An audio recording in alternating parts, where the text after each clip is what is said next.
Assalamualaikum warahmatullahi wabarakatuh. Selamat datang di channel As by Story. Jangan lupa like, komen dan subscribe serta aktifkan lonceng notifikasi agar tidak ketinggalan cerita menarik lainnya. Sekarang mari kita mulai ceritanya. Harinya sudah tiba. Disa dalam perjalanannya menuju kantor Dirafam untuk pengangkatannya sebagai CEO baru di sana. Mobil yang dikendarai oleh sopir sudah memasuki area gedung tempat barunya bekerja. Arfa lah yang mengatur untuk mempekerjakan seorang sopir untuk Disa. Laki-laki itu terlalu protektif kepada istrinya yang sedang hamil. Disa tidak lagi diperbolehkan menyetir sendiri. Disa pun tidak protes saat Arfa sudah memilihkan sopir untuknya. Sopirnya itu juga digaji oleh Arfa. Disa tidak melakukan apapun selain mengikuti. Toh ini juga demi kebaikannya sendiri. Di halaman gedung ada banyak papan bunga yang dikirimkan untuk memberi ucapan selamat pada Disa. Suaminya pun juga tidak absen mengirimkan. Yang lebih menarik lagi, Tante Praya juga mengirimkan papan bunga. Meski tersemat nama Asara Foundation sebagai pengirimnya.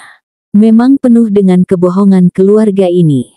Saat tiba di pintu masuk utama, ada banyak pegawai dan staf yang berbaris rapi untuk menyambut kedatangan Disa. Pada barisan terdepan ada Pak Bandi yang akan membimbing Disa untuk melakukan penyesuaian. Di sebelahnya ada Gaya yang sudah tersenyum lebar sembari membawa buket bunga untuk diberikan kepada Disa. Orang-orang di sana tampak antusias menyambut pimpinan baru mereka. Hal ini Disa anggap sebagai awal baru yang bagus. Disa turun setelah pintu mobilnya dibukakan.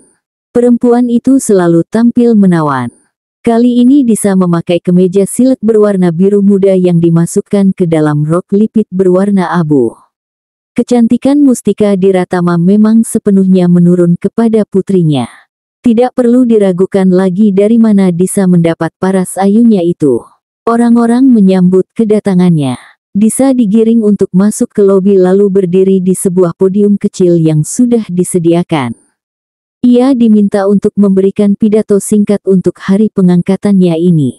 Saya akan bekerja keras untuk membawa Dirafam ke puncak tertingginya. Yang pasti saya tidak akan bisa melakukan hal itu tanpa bantuan dari Bapak dan Ibu sekalian. Mohon bantuan dan kerja samanya. Disa turun dari podium. Ia menerima buket bunga lagi. Berbeda dari sebelumnya. Jika bunga sebelumnya adalah sebuket bunga dahlia, kali ini adalah bunga matahari. Ada sebuah notes di atas bunga. So pleased to see you accomplishing great things. Dinner for tonight, ASW. Disa tidak bisa menahan bibirnya untuk tidak tersungging tipis. Perempuan itu menyapa beberapa pimpinan perusahaan yang akan bekerja membantunya. Ia juga menyapa beberapa staf lainnya sebelum akhirnya ditunjukkan ke ruangan yang akan menjadi tempatnya bekerja. Gedung Dirafam ada 15 lantai. Ruangan Disa ada di lantai teratas. Ruangan itu lebih besar dari ruangannya yang ada di Asara Tower. Ruangan ini memberikan pemandangan yang lebih baik. Dihadapkan langsung dengan pemandangan perkotaan di luar sana. Disa bisa melihat gedung-gedung pencakar langit lainnya. Selamat ya, Beb, buat posisi barunya. Gaya mendekati Disa dan memeluk kawannya itu. Ia senang dengan apa yang dimiliki oleh sahabatnya ini. Dan tentunya juga berimbas baik padanya. Gaya tetap menjadi asisten dan sekretaris Disa. Temannya itu secara eksklusif meminta agar dirinya ikut dipindahkan ke sini.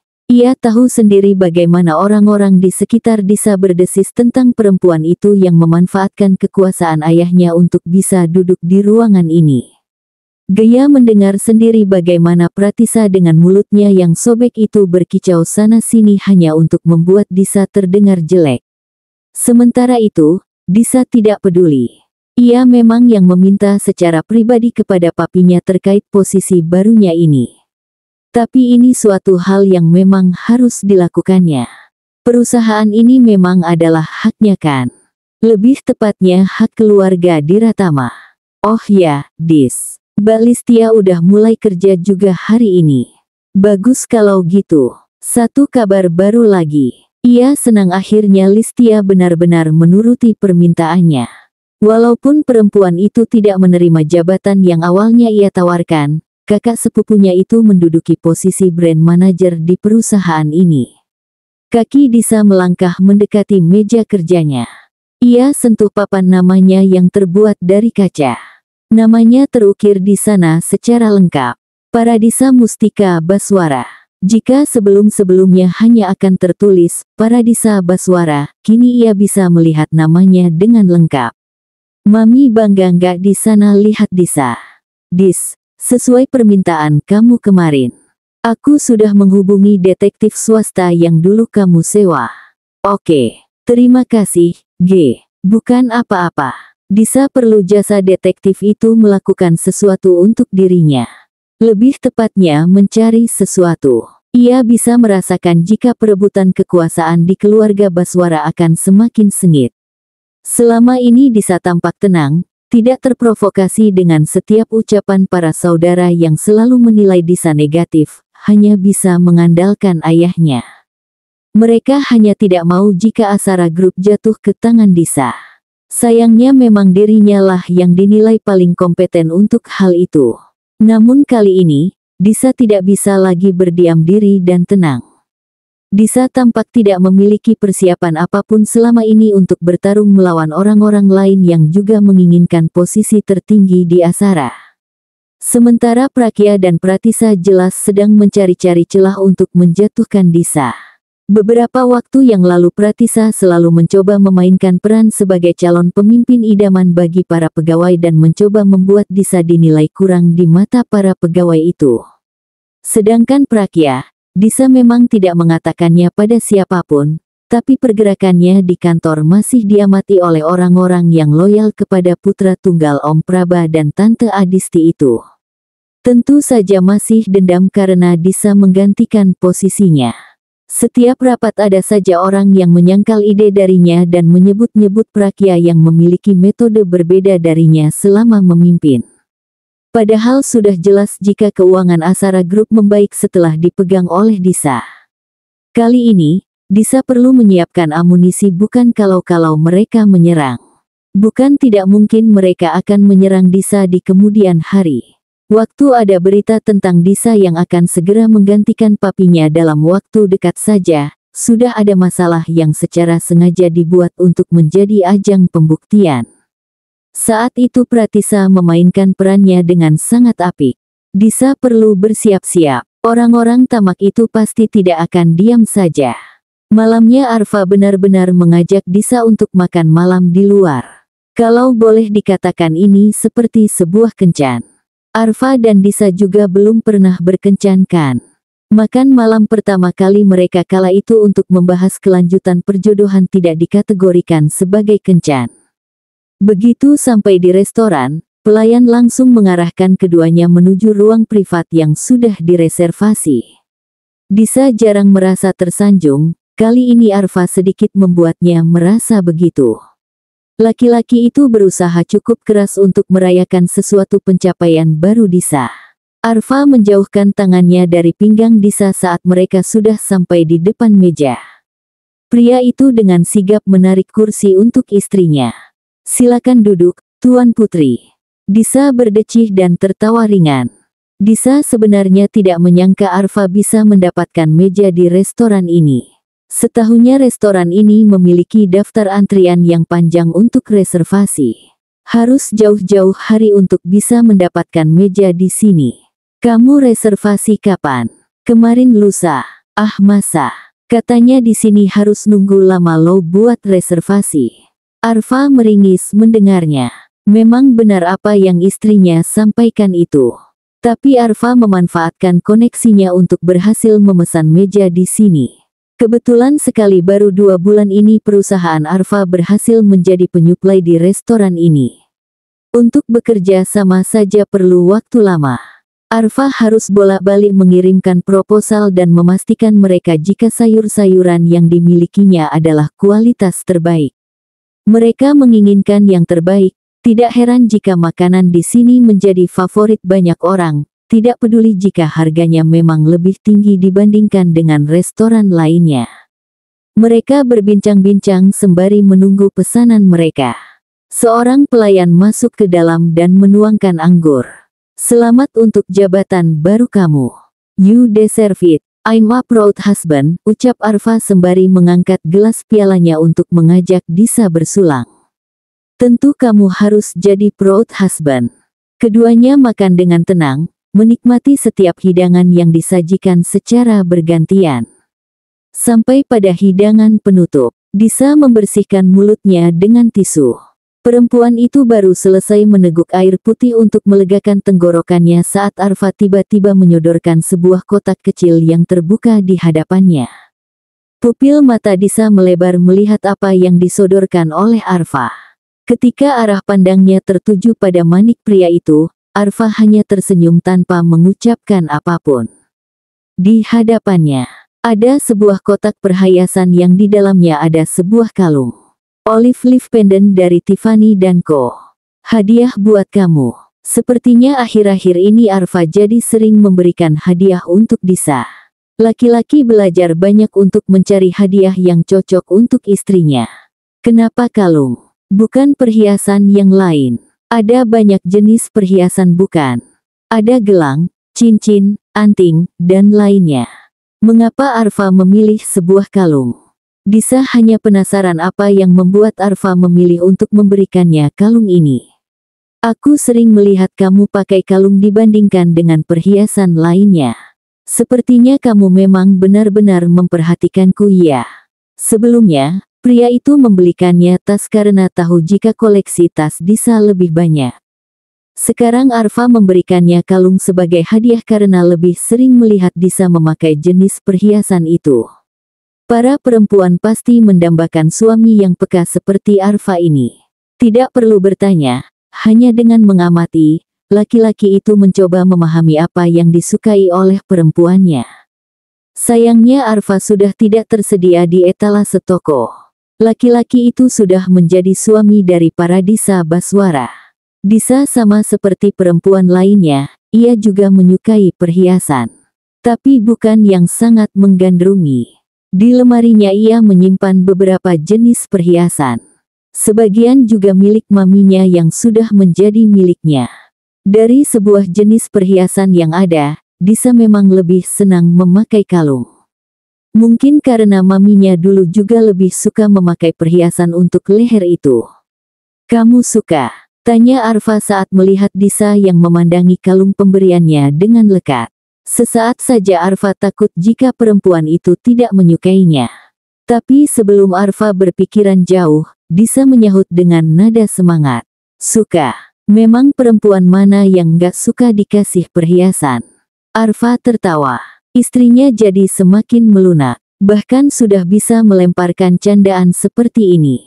Benteng tinggi seorang Paradisa itu sepertinya sudah berhasil sedikit demi sedikit diterobos oleh Arfa. "Aku bantu pakai ya." Disa mengangguk. Arfa berdiri dari duduknya dan berjalan ke belakang tubuh Disa. Ia meraih kalung dengan liontin berbentuk olive leaf itu dari kotaknya. Membuka pengaitnya lalu memakaikannya ke leher Disa yang mulus. Tanda yang sempat ia tinggalkan beberapa hari yang lalu sudah memudar. Rasanya Arfa ingin memberikan leher jenjang itu tanda-tanda kepemilikan lagi. Disa bisa merasakan dinginnya logam di kulit lehernya. Kalung itu sudah terpasang sempurna di lehernya. "Cantik, kalungnya?" tanya Disa sembari menyentuh liontin dari kalung itu. "Kamunya?" Disanya memang selalu cantik. Tidak ada yang meragukan hal itu. Di mata Arfa, kecantikan Disa berkali-kali lipat dari yang dilihat orang-orang. Apalagi sejak hamil, kulit perempuan itu menjadi lebih bercahaya. Kata dokter ini adalah pregnancy glow.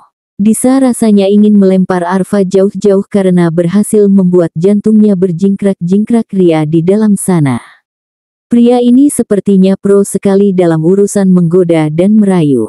Ingatkan Disa bahkan suaminya ini lebih berpengalaman dalam hal berbau romantisme jika dibandingkan dirinya yang nol pengalaman dalam hal asmara. Beruntung sekali bukan Arfa Satya ini. Menjadi laki-laki pertama dalam hidup para Disa, Arfa tidak mau menyia-nyiakan momen yang ada. Pria itu tidak membiarkan Disa mengagumi kalungnya lebih lama. Ia sentuh dagu Disa agar kepala perempuan itu terangkat. Menatap Arfa yang berdiri menjulang di belakang kursi perempuan itu. Pergerakan Arfa cepat, namun tidak terburu-buru. Laki-laki itu menundukkan wajahnya agar dirinya bisa menjangkau bibir sang istri yang terlihat begitu memikat. Sapuan lembut Disa rasakan di atas bibirnya. Tangan Arfa masih setia di dagu Disa agar perempuan itu tidak memalingkan wajahnya. Padahal Disa sama sekali tidak berniat memalingkan wajahnya. Perempuan itu memejamkan mata dan menikmati gerakan bibir Arfa pada bibirnya. Tidak peduli dengan lehernya yang mulai terasa pegal, Disa membalas ciuman yang diberikan oleh suaminya. Menikmati manis yang tercipta dari kedua belah bibir mereka yang berada. Arfa selalu tahu bagaimana caranya membuat Disa merasakan perutnya tergelitik. Membuat perempuan itu berdesir hebat dengan segala perlakuan manis dan lembutnya. Mereka baru menjauhkan wajah saat dirasa pasokan udara semakin menipis. Arfa tersenyum melihat bibir istrinya yang sedikit membengkak karena ulahnya. Ibu jarinya mengusap bibir bawah Disa yang basah. Merasakan tekstur lembut dari bibir istrinya itu di kulit jarinya. Netranya menatap dalam manik legam milik Disa yang terlihat merayu Arfa untuk menyelaminya. Manik mata itu memang selalu terlihat memikat. Selain bibir, Arfa paling suka dengan mata Disa. Mata bulat itu selalu memberikannya ketentraman saat menatapnya. Disa lebih sering memberikan tatapan tajam dibandingkan tatapan ramah, tapi entah bagaimana hal itu justru menjadi salah satu yang membuat Arfa merasa begitu tertarik untuk berlama-lama menatap manik itu. Kamu selalu cantik, para Disa. Siapa yang mengira jika mereka akan menikmati posisi seperti ini? Bahkan posisi seperti ini sudah biasa dilakukan oleh pasangan ini. Arfa yang dulu pernah berpikiran untuk menolak perjodohan sekarang menikmati setiap momen kebersamaannya dengan Disa. Sementara Disa dulu selalu mempersiapkan diri dengan adanya kemungkinan perpisahan setelah tujuan pernikahan mereka tercapai. Kini menikmati setiap afeksi yang digelontorkan Arfa untuknya. Keduanya saling membagikan afeksi selayaknya pasangan yang menikah karena saling cinta. Mata Disa berkaca-kaca saat mendengar detak jantung bayinya. Di sebelahnya, Arfa juga melakukan hal yang sama. Laki-laki itu menatap takjub pada layar USG yang menampilkan janinnya yang sedang bertumbuh di dalam perut Disa. Keajaiban yang membuatnya jantungnya meletup-letup bahagia. Tangan Arfa meremas tangan Disa yang digenggamannya, ingin membagikan rasa membuncah yang menyelimutinya kepada perempuan itu. Hari ini mereka melakukan kontrol kehamilan. Tepat di jam makan siang, Arfa menjemput istrinya itu di kantor baru Disa. Arfa sudah jauh-jauh hari mengatakan pada Farhan agar jadwalnya hari ini tidak begitu padat dan meresedulir rapat jika memang ada rapat di hari ini. Arfa memastikan jika dirinya bisa ikut menemani Disa ke rumah sakit. Ia ingin selalu tahu perkembangan bayinya. Suara jantung bayi kita, kata Arfa lirih dengan bibirnya yang melengkung manis. Jantungnya di dalam sana juga berdebar-debar merasakan sensasi baru yang begitu menggelitik. Calon ayah itu menikmati setiap rasa baru yang dirasakannya saat mendengar irama detak jantung calon anaknya. Disa pun sama. Perempuan itu tidak bisa lagi mendeskripsikan perasaan senang dan harunya saat dokter memperdengarkan suara detak jantung bayinya. Suara itu akan menjadi salah satu bunyi favoritnya yang akan terus terkenang di kepalanya. Ia akan menyimpannya sebagai memori tak terlupakan yang Disa lewati dalam kehidupannya. Rasanya tidak hanya detak jantung si janin yang ingin didengar, tapi detak jantung si ibu dan ayah juga berlomba-lomba untuk ikut didengar. Arfa membantu Disa untuk bangkit dari ranjang pemeriksaan. Laki-laki itu juga membantu Disa merapikan dressnya yang terlihat kusut di beberapa bagian. Tangannya senantiasa membantu Disa di setiap pergerakan perempuan itu. Dari perempuan itu menuruni ranjang periksa sampai duduk di kursi yang ada di depan meja dokter. Kondisi ibu dan janinnya bagus. Nggak ada masalah. Disa udah mulai merasa mual-mual. Yang ditanya menggeleng. Di sebelahnya, Arfa menyetujui anggukan sang istri. Sejauh ini Disa masih belum mengalami fase morning sickness. Syukur kalau begitu, jadi nggak perlu repot susah makan karena mual ya. Atau barangkali papanya nih yang mual-mual. Ada loh kasus yang seperti itu. Papanya yang menggantikan mama melewati fase morning sickness, ujar Dokter Gita sembari mencatat di atas lembar rekam medis Disa.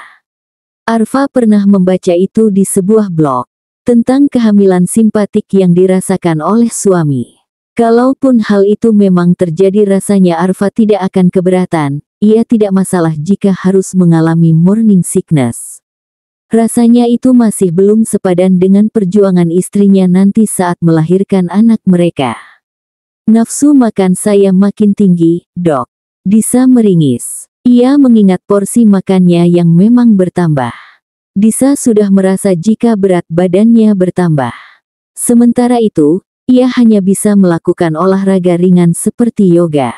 Nggak apa-apa dong. Kenapa? Takut jadi gendut terus jadi kelihatan kurang memikat ya buat suaminya. Celetuk Dokter Gita berniat menggoda. Dari balik matanya ia melirik Arfa. Dokter itu sering mendapatkan keluhan dari para ibu hamil terkait nafsu makan dan berat badan.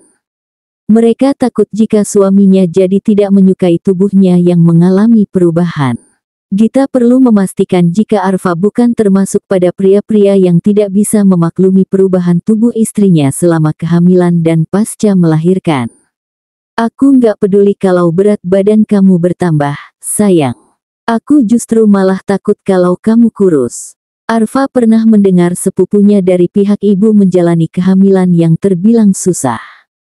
Selalu mual dan tidak nafsu makan. Alhasil berat badannya berkurang terus dan membuat tubuhnya dan sang bayi kekurangan nutrisi dan tidak mencapai berat badan ideal untuk mengandung.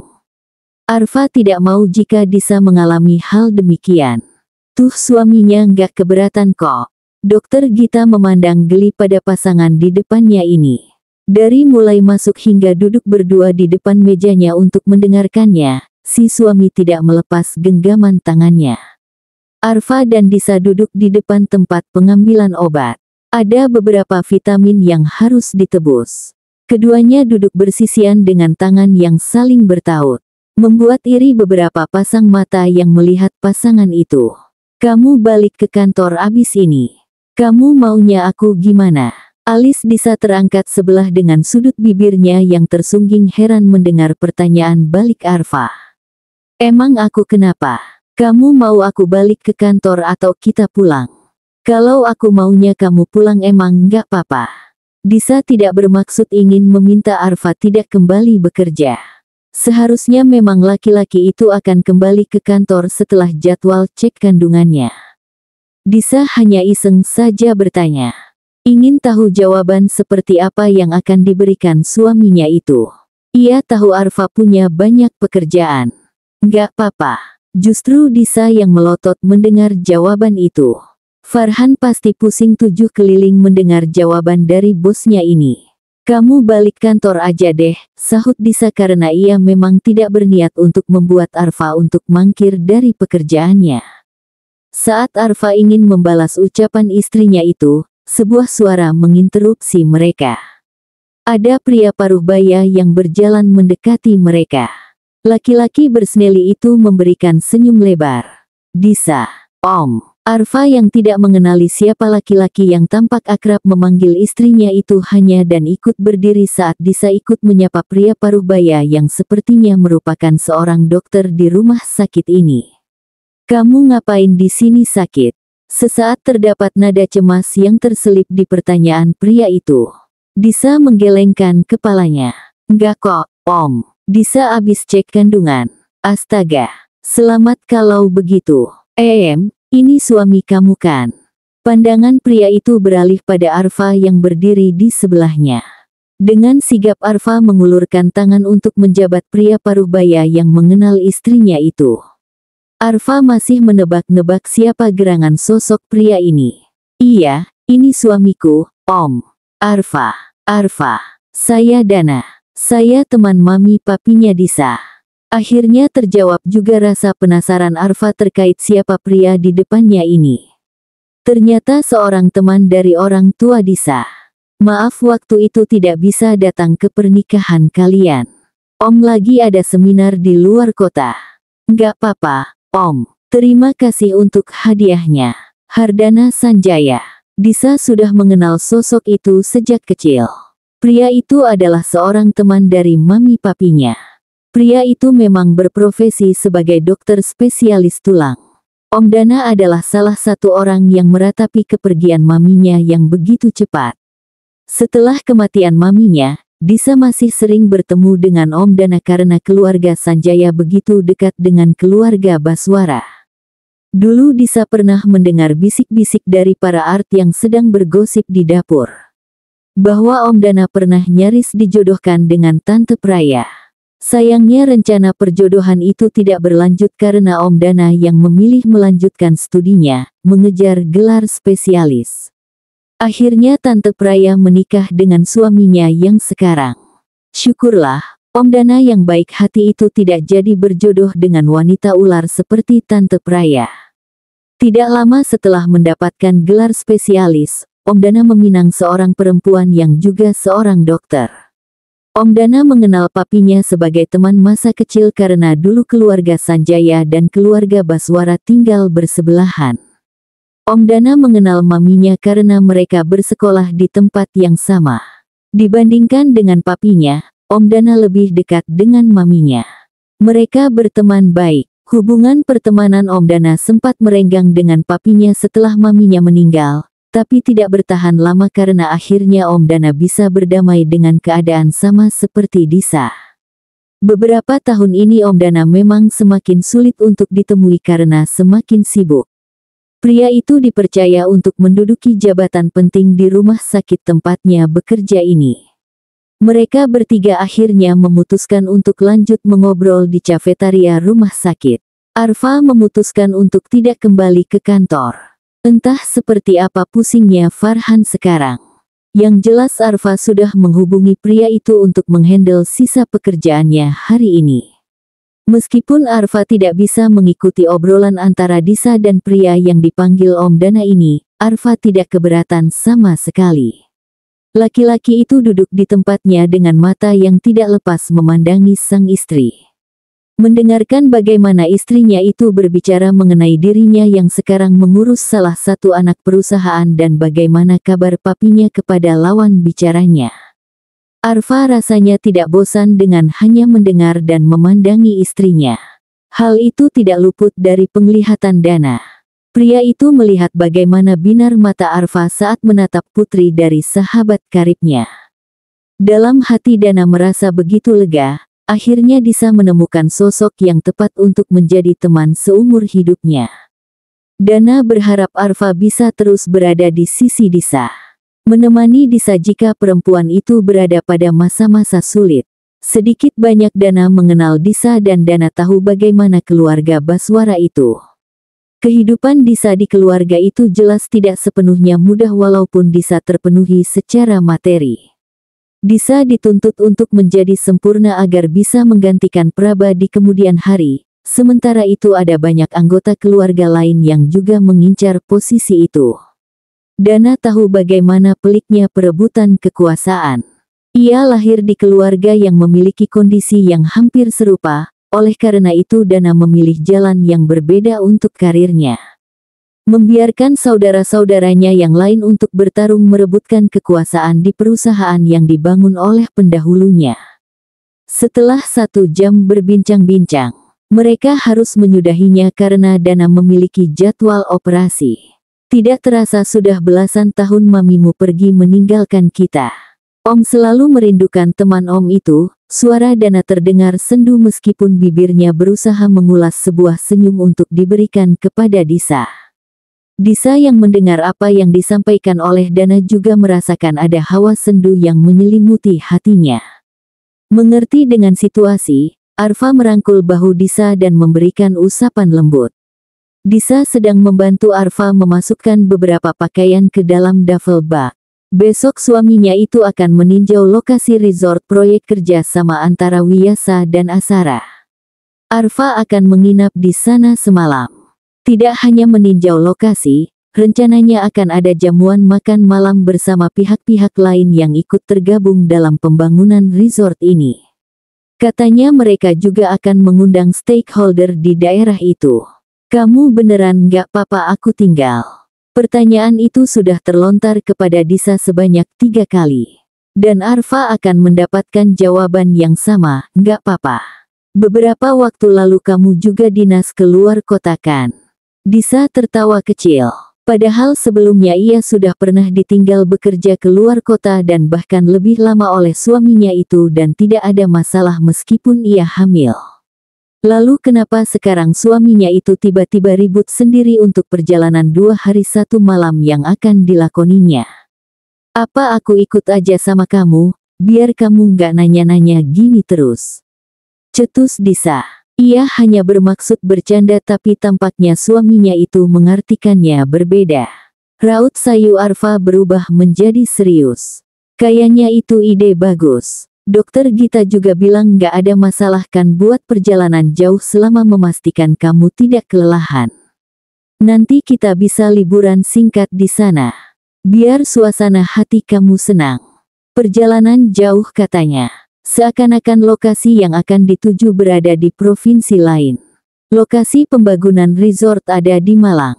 Mungkin hanya memakan 2-3 jam perjalanan, lebih cepat jika menggunakan tol. Arfa benar-benar memandang ide yang asal dikeluarkan mulut Disa itu adalah sebuah ide brilian. Tidak ada salahnya Disa ikut ke Malang. Arfa akan memastikan perjalanan mereka aman dan nyaman.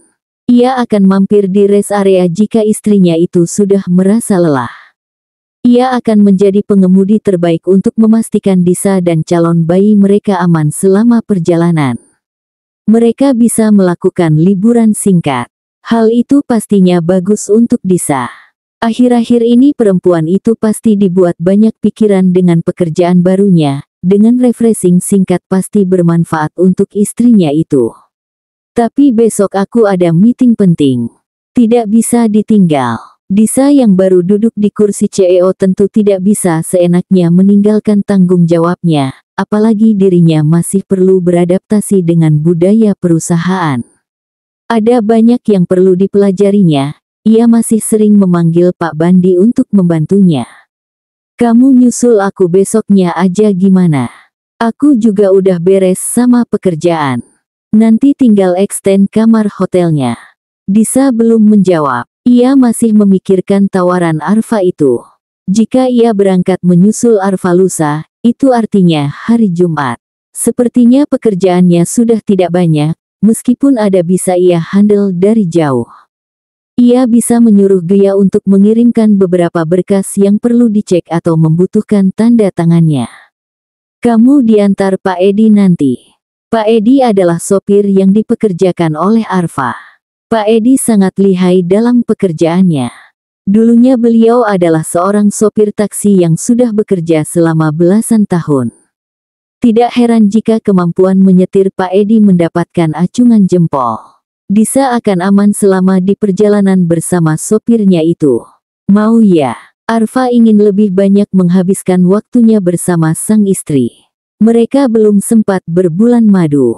Liburan singkat bisa menjadi alternatif yang bisa dilakukannya sembari menunggu waktu yang tepat untuk melakukan perjalanan bulan madu.